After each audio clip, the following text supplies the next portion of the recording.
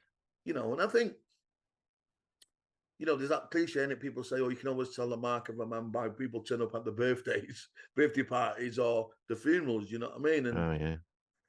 you know, the thing is, you know, Jordan was a Muslim, so it's a quick turnover in their religion. So it's 24 hours. This was like 48 hours type of thing. So it's very, very hard for people, I suppose, to just go where, in a normal inverted commas funeral arrangements, people are given 2 or 3 weeks.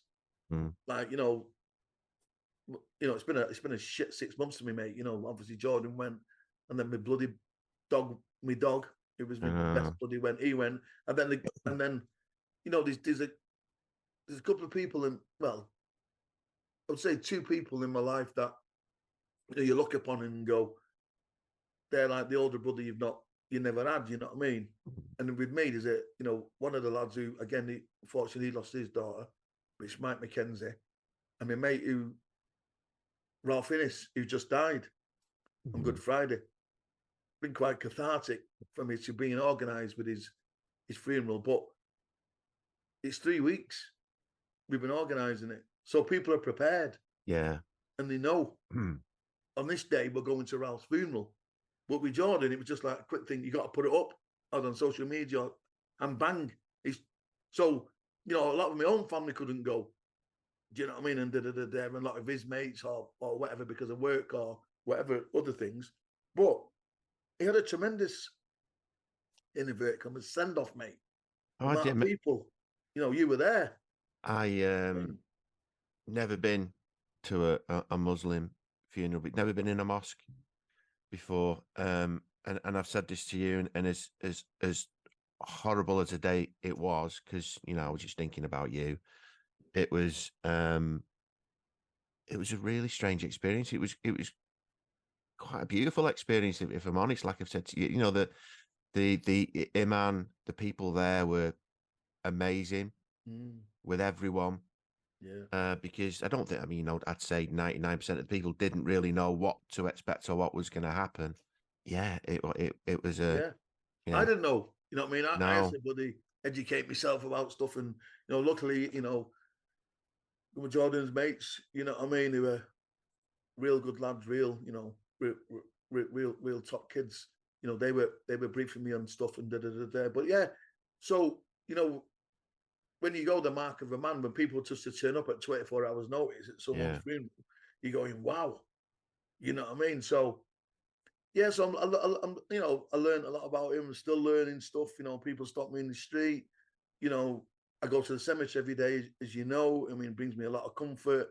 Do you know what I mean? And, you know, again, depending on what the hour is, like I say, it's hour by hour. But sometimes I'm quite emotional. Sometimes I just sit and chat to him about stuff, whether it be the football, what's going on, or whether what's going on with me. Sometimes I just sit.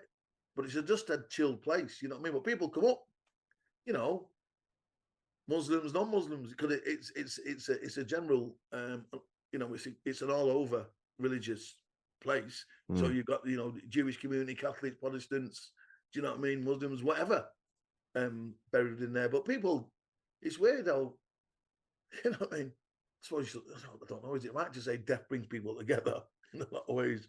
You know what I mean? But people say, "Oh, I am morning. How are you? You're all right. You okay?" And or who's this?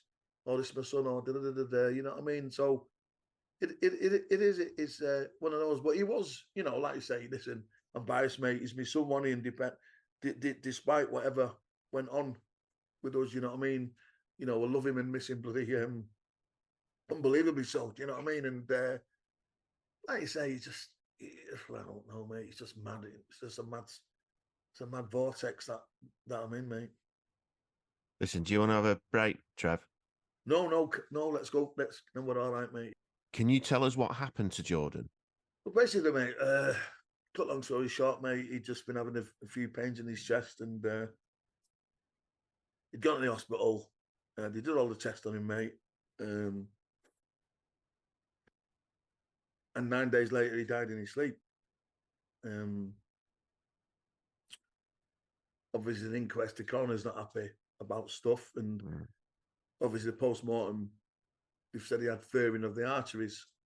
You know what I mean? Which, again, going into research and talking to doctors about it, because I've had to go for tests and the family's got to go, you know what I mean? And, you know, my daughter's got to have to go, and, you know, the grandkids got 2 grandchildren, they've got to go.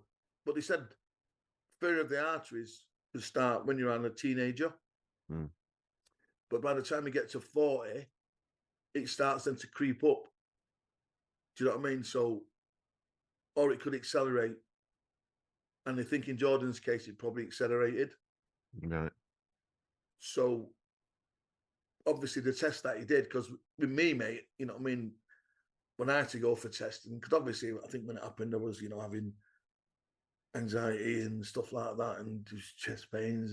But I took it all down to grieving. But, you know, I was advised, you need to go anyway because of this. And he started testing me and all this lot. And the doctor was saying, you know, it just, the way it is, and unfortunately, it was missed when they did all the tests on him.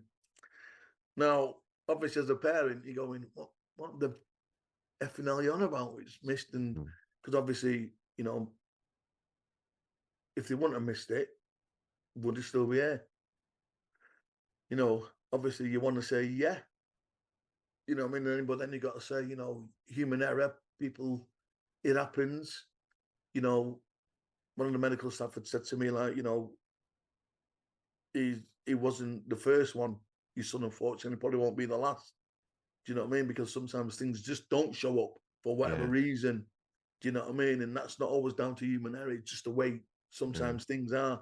But for you as a parent, you're like, no, you want an answer. What's this? It's my son. And do you know what I mean? And then you think, well, if they can discover it or work it out, maybe they can save someone else or whatever. But, you know, so in a nutshell, it was just basically that, mate. Yeah, he had these pains, mate. And, you know, his mum, you know, and he's got to the hospital, and he went to the hospital, and, you know, I don't know, they said it was furring of the arteries, and the first swallow apparently something was muscular or whatever like that.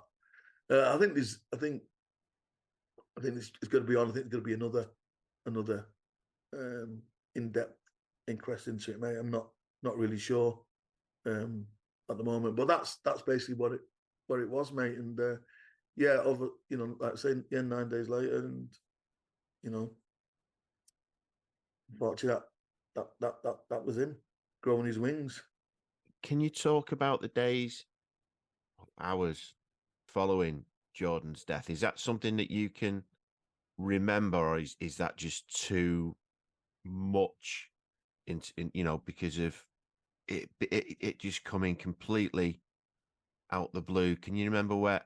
It's all makes a bit of a blur, I think, mate. It's very, very surreal, you know what I mean? It's like, even when you were there, I remember, you know, on the day, you know, got a phone call from my daughter at 9:10, you know, to say that Jordan had a heart attack and he died. And I'm like, what are you effing on about? Do you know what I mean? Like, and you jump out of bed, like, and remember going a bit hysterical, and I had to go and pick her up, and could have lived 40 minutes drive away. It was mad in all the blur of it all. You know what I mean? It was just probably the longest drive ever in my life. And it was weird because in all the confusion, I think my daughter had thought that he was at the hospital. So we're driven to the hospital, which again was 40 minutes, and then she went, "Just let me out here, Dad, and I'll go in and see." And I'd let her out at the reception type thing. And I'd not even done a U-turn to go into the park, and she was at the door. He's not here, he's at home. You know what I mean? And it's like, it's weird how your brain processes things. Yeah. You know what I mean? When she said to me, she said, "He's not here, he's at home." In my head then, for some reason, he was alive. You know, like, when she said he was at home, I'm thinking, has she got this all wrong? Maybe he's had an heart attack. Maybe they've gone with a defib or whatever. But in my head, he was alive because he was at home and he was recovering for whatever. But I remember the drive there, mate. That was the longest drive ever. And in between, I bet we said about 4 or 5 words to each other. I don't know. It was like, first time I remember getting in the car going, what are you on about? What's happened? And she was hysterical. Don't know, my mum's there and he's had an heart attack. And I'm like, what? And then it was like silence, it seemed like hours, but it was like minutes. And then something else. And, I'd be sobbing at the same time, trying to console her with one hand and trying to drive on the motorway with another hand and going like a madman. And I'm thinking, we get stopped here now, so what? Do you know what I mean? And then going to his house, and that was another surreal moment. Because as it pulled up, and I remember seeing the police car going away from where this parking section was. And I got out, and his partner was there, at the door saying, here, and walked in. And because of what had gone on, mate, obviously that was like the first time I'd seen my grandson. Yeah. And my son's partner was holding my grandson in his hands, and I'm like, wow, look at him. And when people say, and we probably say to you, oh, don't you look like doesn't his son look like you? Mm-hmm. Well, when I seen my grandson, I'm like, that is just Jordan. Yeah. That is for want of a better word, the best doppelganger you've ever seen in your life. I'm looking at my grandson going, my God. Because when Jordan was young, you know what I mean? Like, did a bit of modeling, like when he was a young kid, up until about 11. But he had this long hair. So, because he had like, great coloured skin, and people saw him up to say, oh, is he Native American Indian, or do you know what I mean? And they had this great, lovely long hair, mate, and beautiful looking boy. And I'm looking at his son, I'm going, and for that moment, mate, it was probably only about a minute.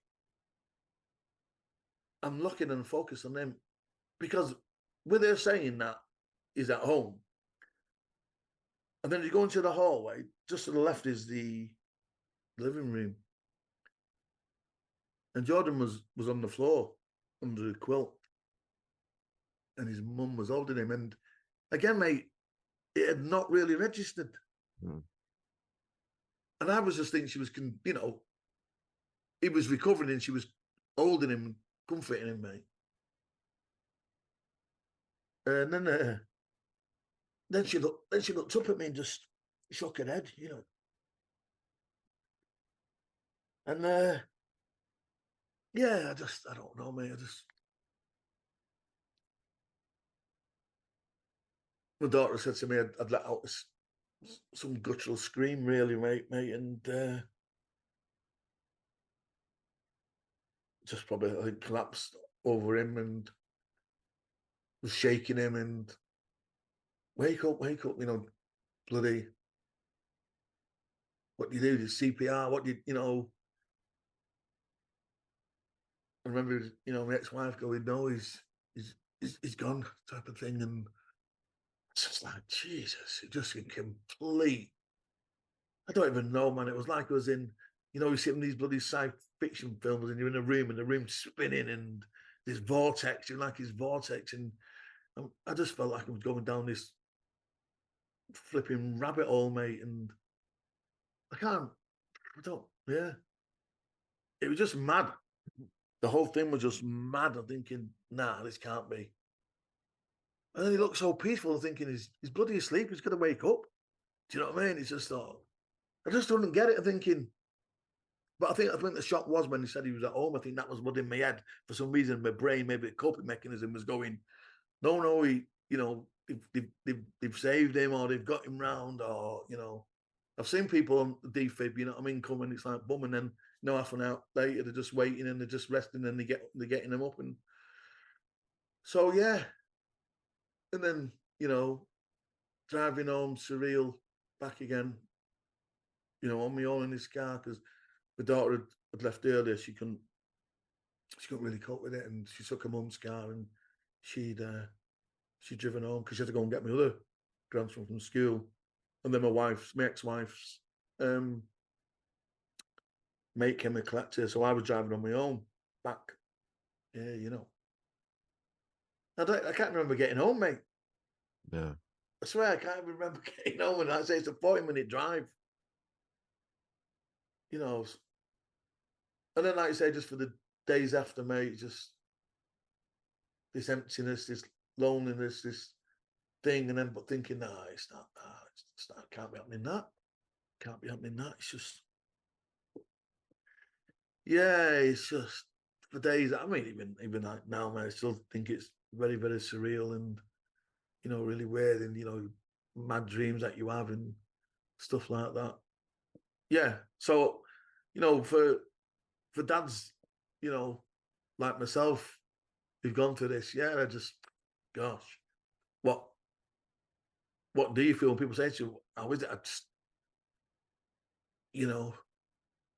Do you think you were able to start grieve? I mean, I don't know when you start to grieve. I think, you know, in personal situations it's taken a lot longer than what you thought it would. But do you think you were able to start to grieve for Jordan, or did you feel that need as dad, as the man, to be strong for others, and that kind of put your personal feelings to one side? Because I know that's a big part of why you want to do the podcast, isn't it? Really, just to Yeah. did Yeah. Good question. That is completely right. I think in them, obviously, weeks leading up to his funeral, and even now, you do have this thing where, because this situation with me is quite difficult because me and my ex, it's an ex-wife, so we're divorced, right? But yet, although we're divorced, she's still the mother of my son. Without her, I wouldn't have had my son. I wouldn't have had my daughter. So there's always that attachment there, no matter what. Although it's not always cordial or however you want to describe it. So you have those dynamics as well. But yet still within me, within the privacy of my own home, yeah, I probably, you know, I would probably break down and grieve and da. But I've always got one mind on the ex-wife, the mother, my daughter, the sister of, and worrying how they're coping. And it's like the grievers helping the grieved, but who helps the griever? You know what I mean? And I'm like, and don't get it wrong, you know, I've got some great people around me who are supportive, but I don't. It's very, very difficult. People don't know what to say. I do get that. But in terms of me, the question was, when did I start grieving? I think I started grieving from that really day, the pain, which is forever within me. You know what I mean? But as intense as it is, you know, like I said, it's important for me to say to people on the podcast, and as intense as this pain is for me as a dad, and for other dads, the mothers of our children, it must be 10 times worse because they carried the child, they gave birth to the child, you know, that invisible, you know, umbilical cord that they say never gets cut. You know what I mean? So I'm respectful of that and recognize that pain that them, you know, the mums and my ex-wife to go through. So there's always that thing of like, yeah, you're paining, but how are they? You know, how is she? You know, and I know that she's taking it really badly. You know what I mean? And then you look at your daughter, and my daughter has a case of like she's lost her brother, but then obviously she's probably looking out for her mum and trying to look out for her dad as well, and she's got a little lad as well, and you're like, so the dynamics are just all over. You know what I mean? And that's why I think dads. And this is why I started this, because of dads is how the dads cope with their grief, if indeed they cope at all. Can you remember things that people said or did for you after Jordan's death that really meant a lot to you, that helped you in some way, whether it be, they would consider it a small thing, just something that somebody did that really Mate, you know helped what? you? To answer that question, mate, this is a podcast on its own. Mm. You know, they say in your life, don't you, that you have like maybe 10 really good mates. You know what I mean? You're one of them, mate, don't you? All right, you're at number 8. No, but you say don't have about, maybe at a dozen, but you have hundreds of acquaintances, and I have that. Yeah. But there's people who, listen, like I say, I'm a big ass man, you know what I mean? And some people have upset in my life, some people have got on. What I found was really touching, people that I've not spoken to for years, for whatever reason, whether that be just a natural separation, Yeah. past, or, there was a bit of animosity, whatever, you know what I mean? There was a bit of a lad. But people come forward, you know what I mean? And they send me a text, mate, and, come round or rang me. And it was mad. It was like to the point, mate, where I actually had to put, on your iPhone, you can, when someone rings you, you can reply by text, can't you? Busy, ring you later or whatever. I even had to put like a bit of a note, mate, an automatic response to say to people, thanks so much, for ringing, your kind words, but I just don't feel like talking today, and blah, blah, blah. Do you know what I mean? And people have been really, really good, mate. I have to say that. I have to say that. Do you know what I mean? And when you say, small things people do, mate, just the fact is that they've texted me, just the fact is, people are just like knock on the door and say, "Oh, I don't just hate." Sorry, I don't just hate you, but I'm just saying that I'm thinking of you, and I don't know. I can't describe or understand what you're going through, but I'm there just if you need out, and loads and loads of bloody people, and you just think, wow, and obviously, and well, I know Joanne, that's my ex-wife. She would have the same from her people around her. So there's a lot of empathy, in inverted commas, from people who've lost their children, who know how we are and how we feel, and they have to live it all.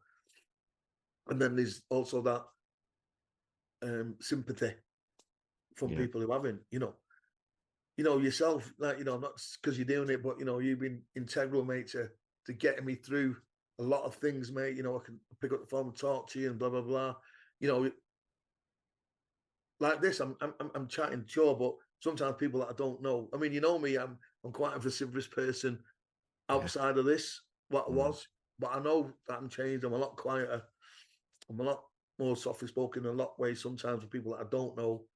You know what I mean? Where before, my personality would always be a case of like, oh yeah, so what's your name? Oh, blah, blah, blah, blah.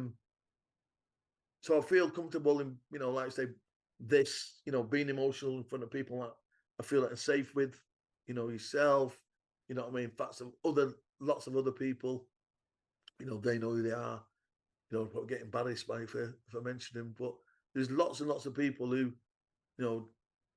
have been really, really supportive, but yet within your grief, you're still on your own, if you know what I mean. Yeah, well, that's a really powerful phrase.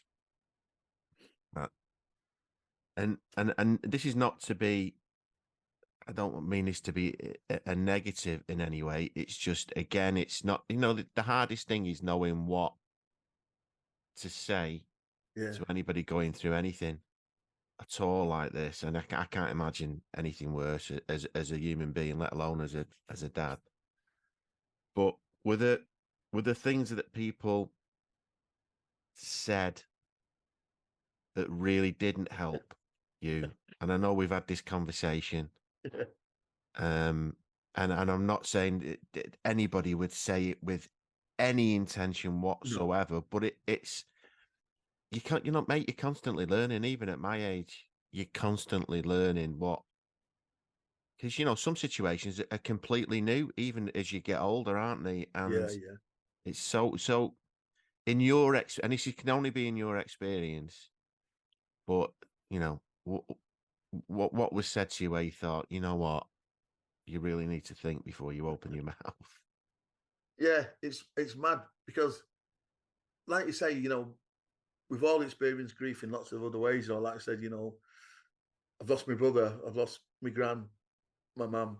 Do you know what I mean? Like, and in my experience of losing a child, this is a million times worse, the pain that you feel. And it's weird, like I say, the people who have been through my experience, they get it, they know. So one of the reasons why I started the group, because I didn't know what to expect. I'm thinking, yeah, grief, you never know what to expect with grief, but when you lose a child, how do we explain stuff? How am I supposed to feel? Like I say, in the poem, stop being stoic. It's not heroic, because like with men, you lose someone and the next day you expect to go back to work. Yeah. Or expect to put a smile on your face. You're all right, mate. Yeah, yeah. Blah, blah, blah, blah, blah. With a child, it just chronologically flipped, and that's not supposed to be order. It's a completely different thing. So people who didn't know what to say. I mean, I said I've written a bit of a poem about it, which I'll talk in a later episode. I get it, but sometimes, mate, it bugged the F out of me. For example, and I know, and again, like I said to you, I'm not saying this with people say with any malice that they don't, but they go, don't worry, mate, time's a great healer. Christmas come, and part of the grieving process, that again, we'll talk about in other eps, different things of grieving. One is anger. And although Jordan had died in the October, I wasn't angry as such, if you know what I mean. I think it was just a bit too numb to sort of like process that anger type of thing. But then Christmas was coming up, and you bump into people, and I mean, I hardly went out, but then on occasions that I did go out, I mean, that would whether it be the shops or just even for a walk, you know what I mean, or whatever. And people would go, listen, mate, I know you're going through a bad time, but I hope you have a great Christmas. Listen, pal, despite what, I hope the festive holidays, you know what I mean, enlighten it a bit. And I'm looking at people, I'm thinking, are you just saying that to me? I will never celebrate Christmas again. I'll never bring in the new year again. Do you know what I mean? In the way that we used to, because there's something integral missing. Do you know what I mean? It's like, what? And so, mate, I think it's just a case of just thinking before you say something, or the best advice, and I don't always live by it by any stretch of the imagination. If you've got nothing sensible to say, no, I get it, man. don't say I anything, always, just a smile, So, mate, do you need a drink or anything? yeah, I've got one here, mate. I've got one here. Do you want a drink? You all right? Yeah, I've got water here, mate. If we get a chance to speak to people, I want them to feel comfortable to say, listen, you don't have to fucking hold shit in, because you're gonna talk about things that trigger that thing in your voice. Yeah. And it's gonna happen that. And I think that's the reason why I'm having some anxiety attacks, Paul, because I can feel my tsunami coming, and I'm going, no, I'm not, and I should just fucking let it go. Yeah. And I think if there's people around it I feel uncomfortable with me getting upset, well, then I don't really need them in my life, do I? They don't understand. Well, Like I say, I talk to you, mate. Like I said to you, have a laugh, and you know what I mean. It's like I've known you for years, and I'm a truly great believer in that Buddhist mentality when they say things are meant to be, and people come into your life for a reason, mate. And we've been connected before. They reckon Buddhists reckon everybody you meet in your life, you've met before in previous lives. They just come back again. And I said to her, I said, I can talk to this lad, and he's funny. He said, because if I'm wrong, he's like, no, I don't, no, Trev, what, Matt? And so it makes me laugh. And I love that because that's me, just fucking be straight and fucking thing. You know what I mean? So yeah, I think I feel. I mean, I know this is going out, but I feel safe. If you know what I mean, in ways, it's a bit weird. I feel safe that I'm able to get upset and whatever. But I think that conveys what I want to say to dads. Mate, it's the humanity of it. Everything I try and do, it's that's the only thing that connects to me now, because there's that much stuff out there. It's the stuff that, you know, that we can all go through. Doesn't matter where you're born, who you support, who you think is up there, if there's anyone up there or down there or down. You know, it connects us all, doesn't it? Yeah. How has your life changed day to day, Trev, from before Jordan died to where you are now? Is it a real, and you know, and I obviously understand the grief, and I understand, you know, that process, but as your day to day life changed in terms of what you do, what's important to you, what's not important to you? Yeah. I think it has radically, mate. I've always been you know, like yourself, you know, getting amongst things, organise things, you know. Listen, you know, I love life, mate. You know, there's nothing more precious than life. But on a day-to-day basis, mate, even like say even an hour basis, things change radically with me. Sometimes I don't want to get out of bed. Sometimes you know, I might not get out of bed till 4. Since Tia, my daughter, rang me at 9:10. I wake up every morning at 9:10. Weird. Wow.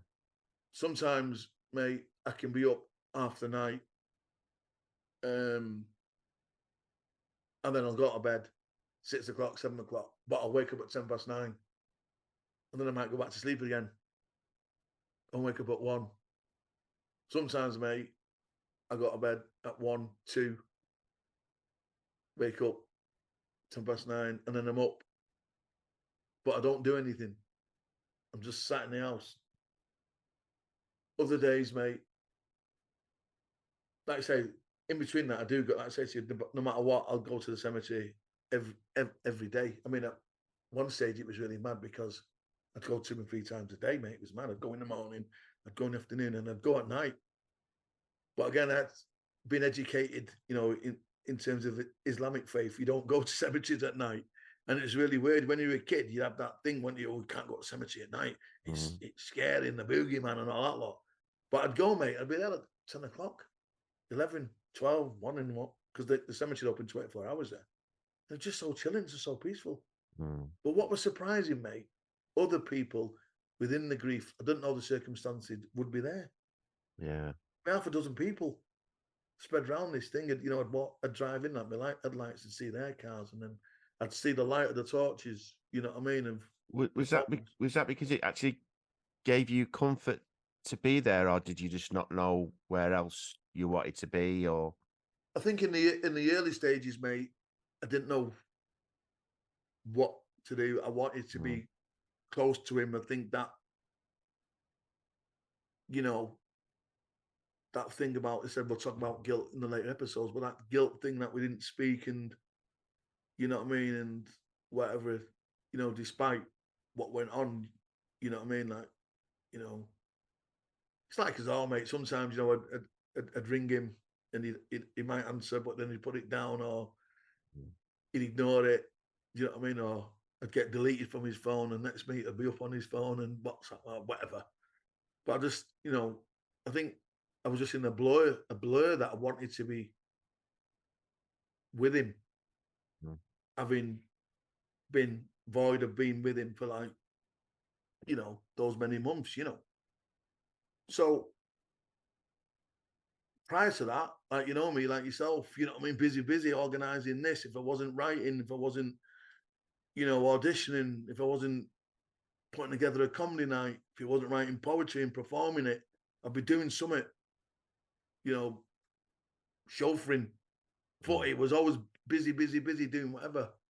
And now it's just like, I don't feel the motivation. I love theatre. I love theatre as an actor. Yeah, I know you do. I don't feel the motivation to be able to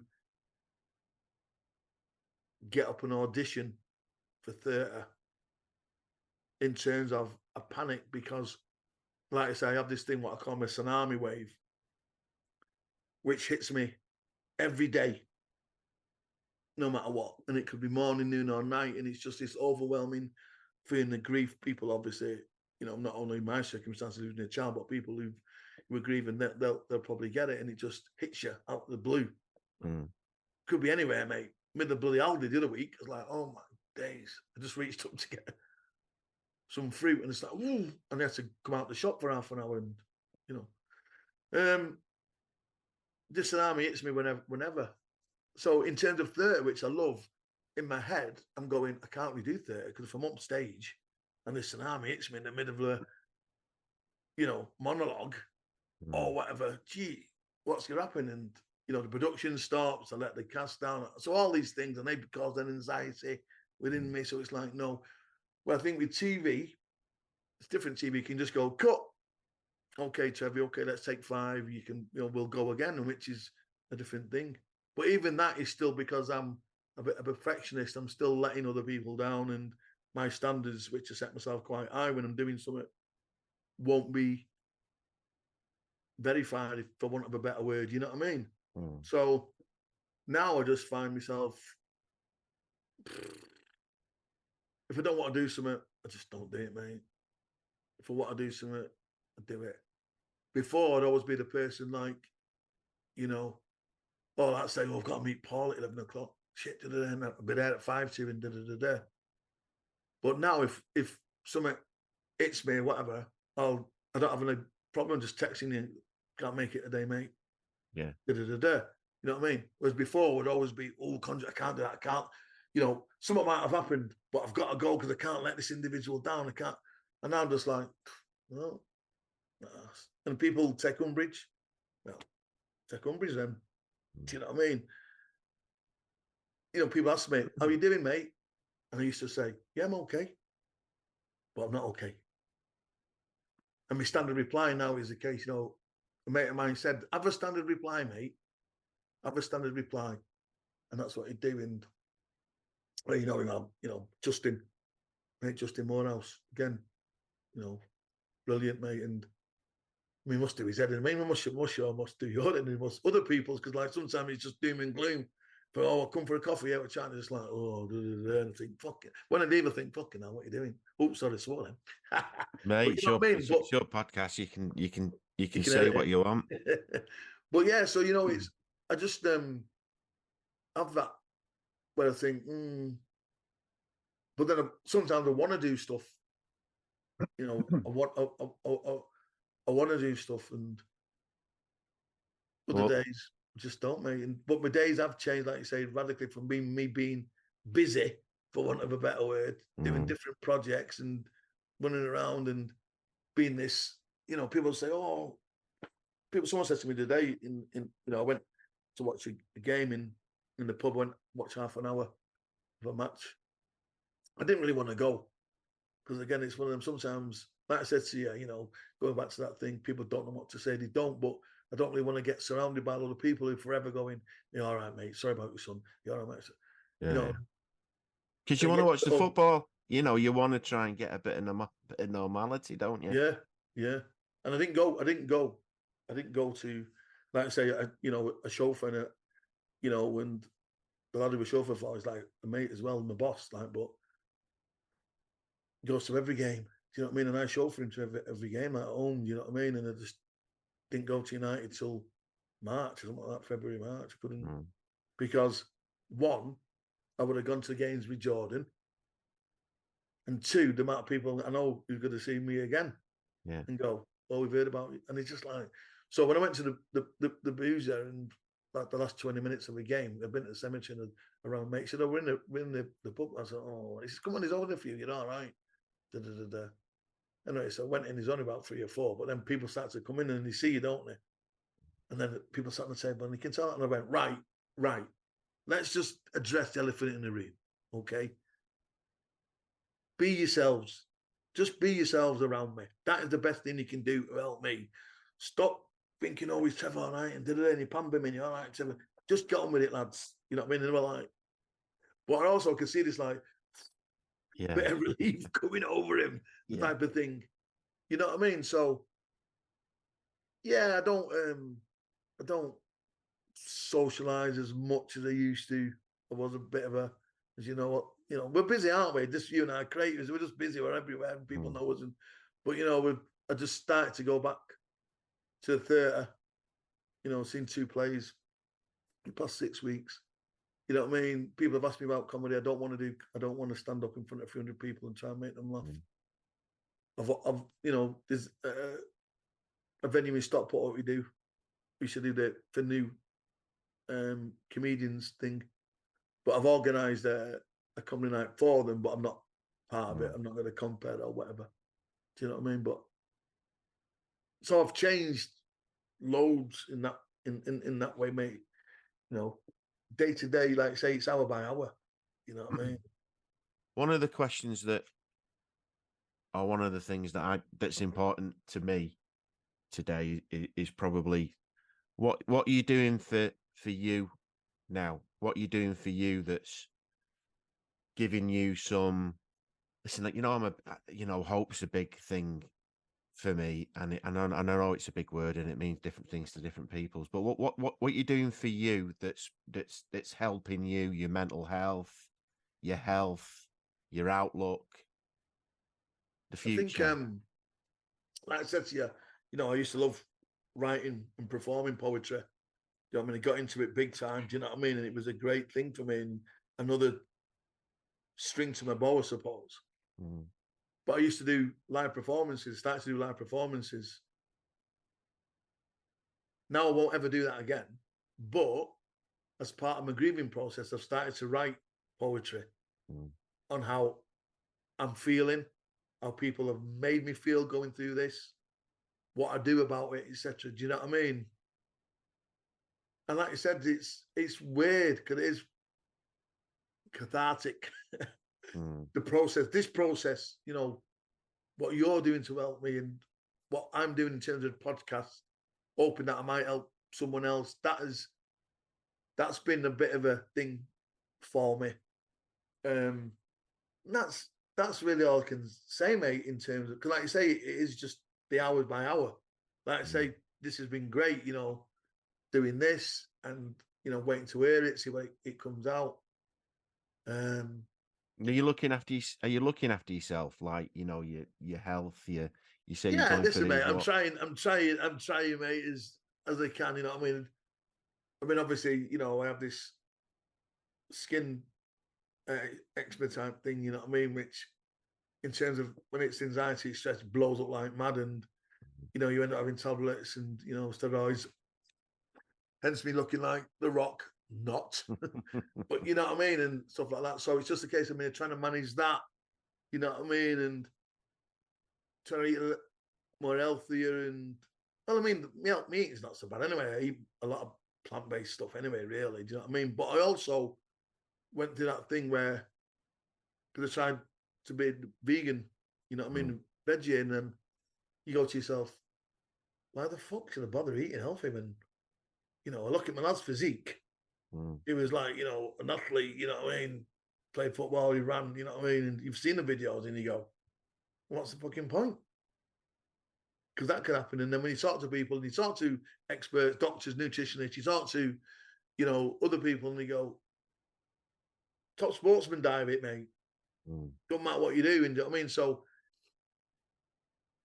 I have a bit of it in moderation, but I know that's going to take the toll on my body, on my gut.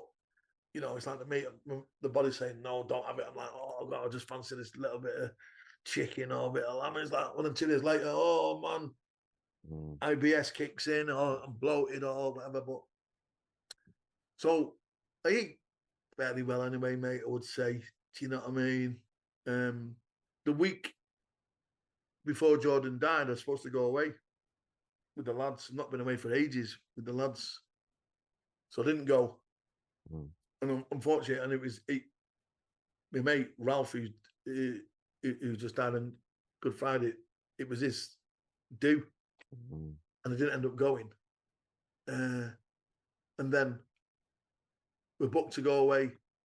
The lads were saying, "Look, let's go. We'll take you away for you. I don't want to go away. Yeah, come on, do it. Don't just have a bit of sun.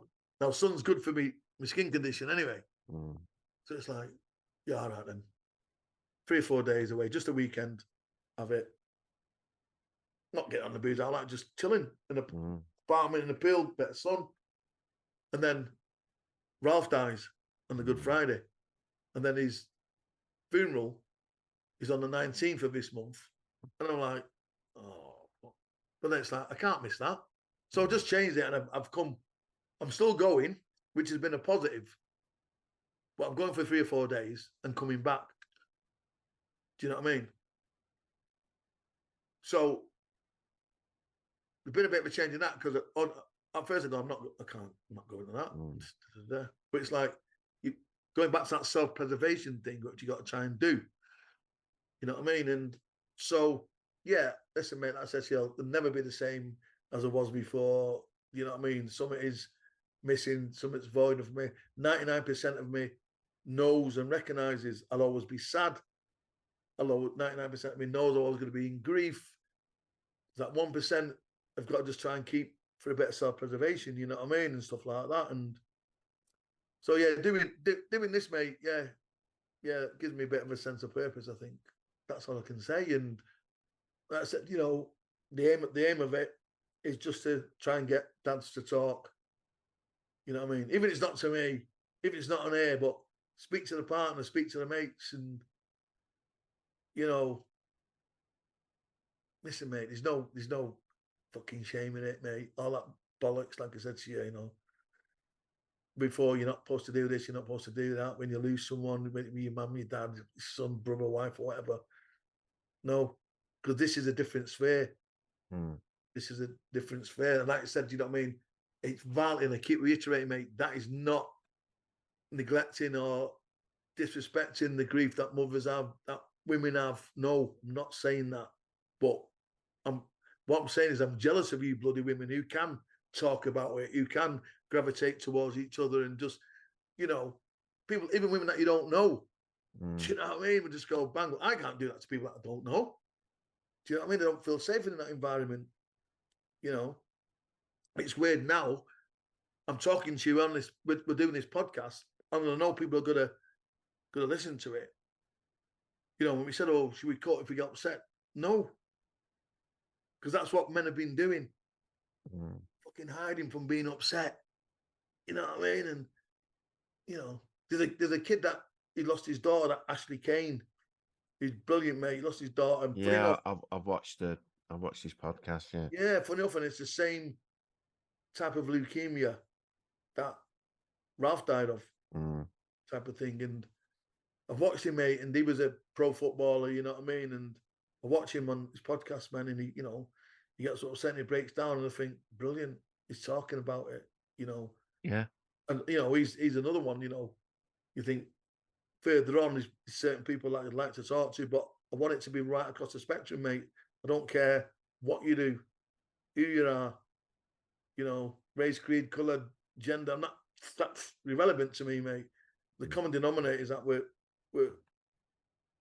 grieving, and we're struggling with the loss of it, of a child. And, you know, if we can help each other, I mean, that, you know, you might be able to tell me something that might happen to me. You know, what I feel, you know, yeah, I might be able to tell you something. Do you know what I mean? And I think it's just sharing that, mate, knowing that there's like a brotherhood, really, I suppose, for want of a better word. The exclusive club that dads don't want to belong to. Thanks for listening to the exclusive club Dads Don't Want to Belong To podcast. Please do me a favour and subscribe to this podcast. And if you can, leave us a review. That'd be much appreciated. See you next time.